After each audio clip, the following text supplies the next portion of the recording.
আসসালামু আলাইকুম। আপনারা জেনে থাকবেন যে লালমনিরহাট সীমান্ত এলাকায় বিজিবি এবং বিএসএফ এর মধ্যে তুমুল উত্তেজনা সৃষ্টি হয়েছিল। তো বাংলাদেশের যে বিজিবি আছে তারা বরাবরই মানে জান দেব তো মান দেব না, 1 ইঞ্চি জায়গাও তারা কাউকে ছাড় দিবে না, এটা আগের থেকেই পরিষ্কার। এবং আন্তর্জাতিক যে নিয়ম আছে যে কেউ যদি তার এলাকায় বাঁধ নির্মাণ করতে চায় বা বেড়া নির্মাণ করতে চায়, সেক্ষেত্রে সীমান্ত 0 পয়েন্ট থেকে 150 গজ ভিতরে সে এটা নির্মাণ করতে পারে। কিন্তু বিএসএফ বরাবরই তাদের যে মানে আগ্রাসী মনোভাব সেটা দেখায়। ঠিক আছে, এবারও তারা বাংলাদেশের ভিতরে ঢুকে যে বাঁধ নির্মাণ করতে চেয়েছিল, যে বেড়া দিতে ছিল, কাঁটাতারের বেড়া নির্মাণ করতে চেয়েছিল, কিন্তু সেটা তীব্র বাধার মুখে পড়ছে তারা। যেমন বিজিবি কোনোভাবেই বিএসএফ কে ছাড় দেয় নাই, এমন অবস্থায় চলে গিয়েছিল যে তাদের ফায়ারিং স্পটে ফায়ারিং পজিশন নিয়ে তারা অবস্থান করছিল। এই মুহূর্তে ফায়ারিং ছাড়া কোনো দ্বিতীয় কোনো অপশন খোলা ছিল না।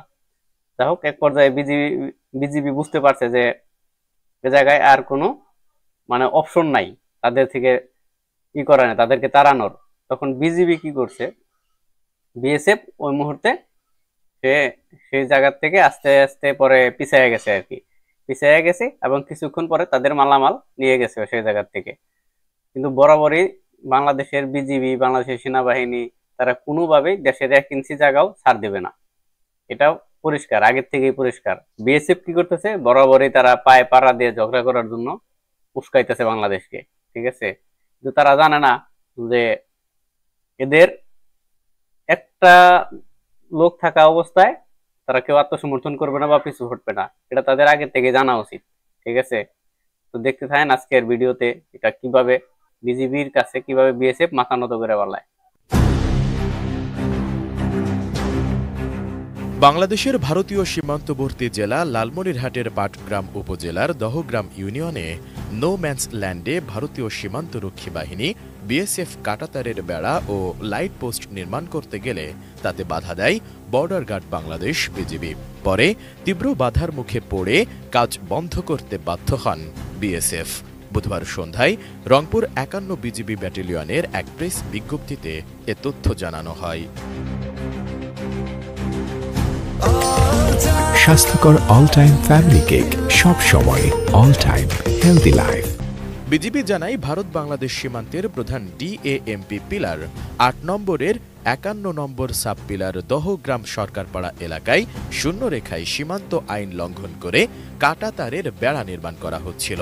ভারতের পশ্চিমবঙ্গের বিএসএফের ৬ ব্যাটালিয়নের অরুণ ক্যাম্পের বিএসএফ সদস্যদের সহায়তায় এই নির্মাণ কাজ করতে থাকেন ভারতীয় ১৫ থেকে ২০ জন নাগরিক। অবৈধভাবে কাঁটাতারের বেড়া ও লোহার খুঁটি দিয়ে ল্যাম্পপোস্ট স্থাপনের কাজ করার খবর জানতে পেরে বিজিবির দহগ্রাম ক্যাম্পের টহল দলের সদস্যরা ঘটনাস্থলে গিয়ে বাধা দেন। এরপরও বিএসএফের সদস্যরা শ্রমিকদের নিয়ে কাজ চালিয়ে যেতে থাকেন। এ সময় বিজিবির সদস্যরা তীব্র প্রতিবাদ জানিয়ে আবারও কাজে বাধা দেন। এক পর্যায়ে নির্মাণ কাজ বন্ধ রেখে সীমান্তের ১৫০ গজ শূন্যরেখা অতিক্রম করে ভারতের অভ্যন্তরে চলে যান তারা। এর আধা ঘন্টা পর নির্মাণ কাজের মালামাল ও সরঞ্জাম ভারতের ভেতরে নিয়ে যান বিএসএফ সদস্যরা। এ ঘটনায় বিজিবি রংপুর ৫১ ব্যাটালিয়ন আরও বলেন, এই ঘটনায় তাৎক্ষণিক মৌখিক প্রতিবাদ জানানো হয়। পুরো সীমান্ত এলাকায় বিজিবির টহল ও নজরদারি বাড়ানো হয়েছে। সীমান্ত আইন না মেনে শূন্যরেখায় বিএসএফের সহায়তায় কোনো স্থাপনা নির্মাণ করতে দেবে না বিজিবি। নির্মাণের বিষয়ে কোম্পানি কমান্ডার পর্যায়ে পতাকা বৈঠক আহ্বান করা হয়েছে এবং ব্যাটালিয়ন কমান্ডার পর্যায়ে প্রতিবাদ লিপি পাঠানোর কার্যক্রম প্রক্রিয়াধীন রয়েছে। Desk report, ATN news.